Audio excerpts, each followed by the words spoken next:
Meenu TV.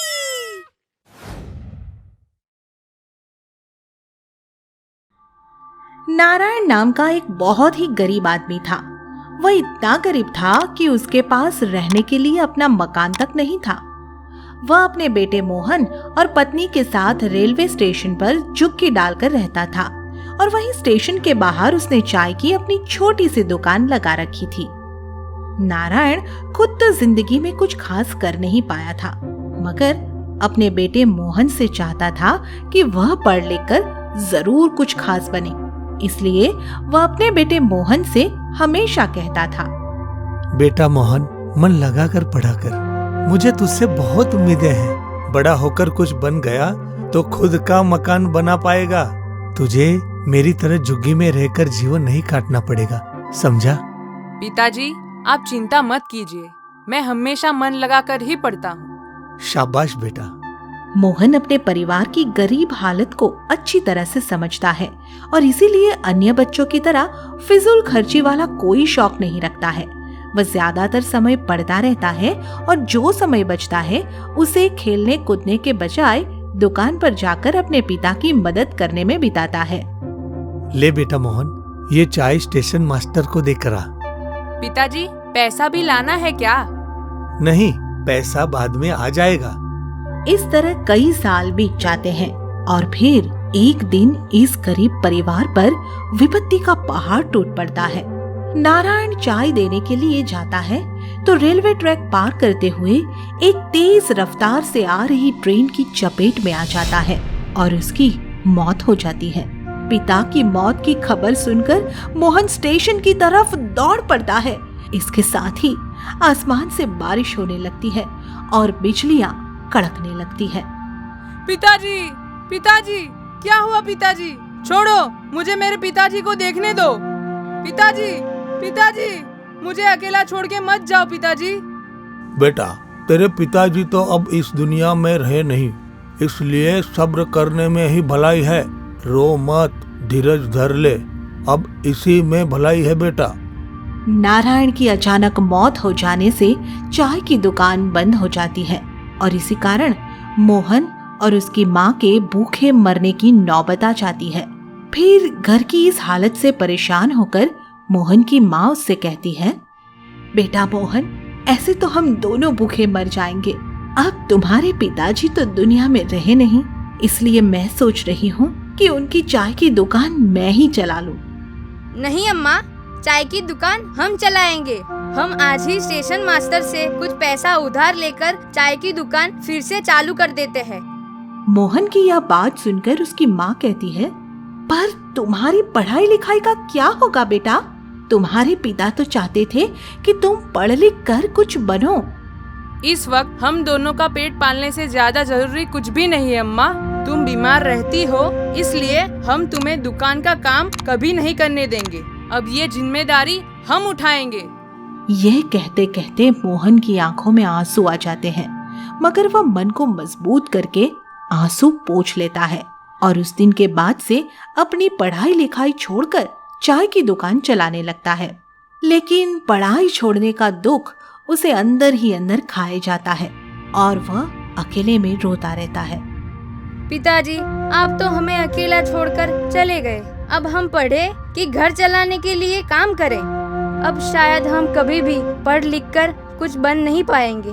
हम भी आपकी तरह गरीब चाय वाले बनकर ही रह जाएंगे। एक दिन स्टेशन मास्टर साहब मोहन को इस तरह से रोते हुए देख लेते हैं और उन्हें इस गरीब बालक पर दया आ जाती है। वे मोहन से उसके रोने का कारण पूछते हैं। बेटा मोहन, ऐसे अकेले में बैठकर क्यों रो रहे हो? कोई परेशानी हो तो हमें बताओ, हम तुम्हारी परेशानी दूर कर देंगे। स्टेशन मास्टर साहब के ये पूछने पर मोहन उन्हें सारी बात बता देता है और फूट फूट कर रोने लगता है। स्टेशन मास्टर मोहन के सिर पर हाथ फेरते हुए कहते हैं, बेटा, अगर तुम पढ़ने में इतनी ही रुचि रखते हो तो उसका प्रबंध हम कर देंगे। हम ऐसा प्रबंध कर देंगे कि तुम चाय भी बेच सकोगे और साथ में पढ़ लिख भी सकोगे।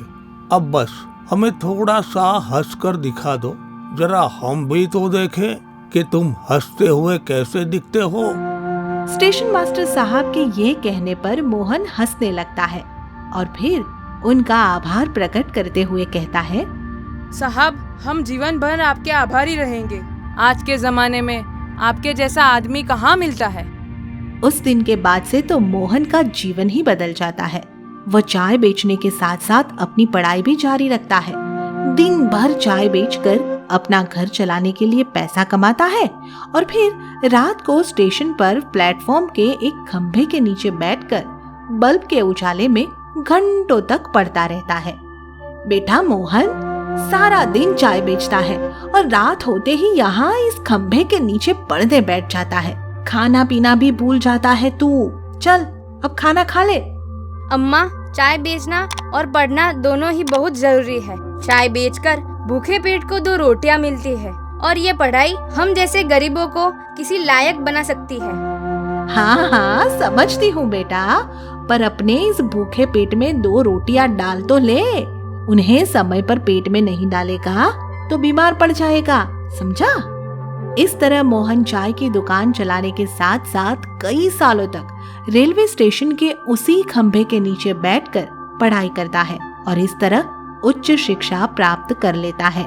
पढ़ने लिखने के बाद उसकी किस्मत कुछ ऐसा रंग दिखाती है कि वह रेलवे में ही बड़ा अफसर बन जाता है और इस तरह उसकी चाय की दुकान बंद हो जाती है। भगवान सब गरीबों को मोहन जैसा बेटा दे। अपनी मेहनत से क्या बन गया। गरीब चाय वाला रेलवे का बड़ा अफसर बन गया। इतना बड़ा अफसर कि मेरा यह स्टेशन मास्टर का पद भी उसके सामने बहुत छोटा है। भगवान मोहन को सदा खुश रखे, सदा खुश रखे। यह कहते हुए स्टेशन मास्टर साहब जैसे ही स्टेशन के अंदर जाते हैं तभी उनका फोन बजने लगता है। उधर से आवाज आती है कि मैं मोहन बोल रहा हूँ और कल आपसे मिलने के लिए आ रहा हूँ। यह सुनते ही स्टेशन मास्टर साहब खुश हो जाते हैं और अगले दिन मोहन रेलवे के एक बड़े अधिकारी के रूप में उनके सामने खड़ा मिलता है। मोहन को देखकर स्टेशन मास्टर साहब असमंजस में पड़ जाते हैं और मोहन से कहते हैं, समझ में नहीं आ रहा कि मैं आपको अपना साहब कहूँ या फिर बेटा, अपना मोहन बेटा कहूँ। स्टेशन मास्टर साहब, आप कल भी मुझसे बड़े थे और आज भी मुझसे बड़े ही हैं। आपके बड़प्पन से ही मैं कुछ बन पाया हूँ। आप मुझे बेटा कहेंगे तो मुझे बहुत खुशी मिलेगी। मोहन की ये बात सुनकर स्टेशन मास्टर साहब की आंखों में खुशी के आंसू तैरने लगे और उन्होंने मोहन को तुरंत पकड़कर गले से लगा लिया। आगे की मजेदार स्टोरी के लिए चैनल को सब्सक्राइब करें और बेल आइकन प्रेस करना ना भूलें।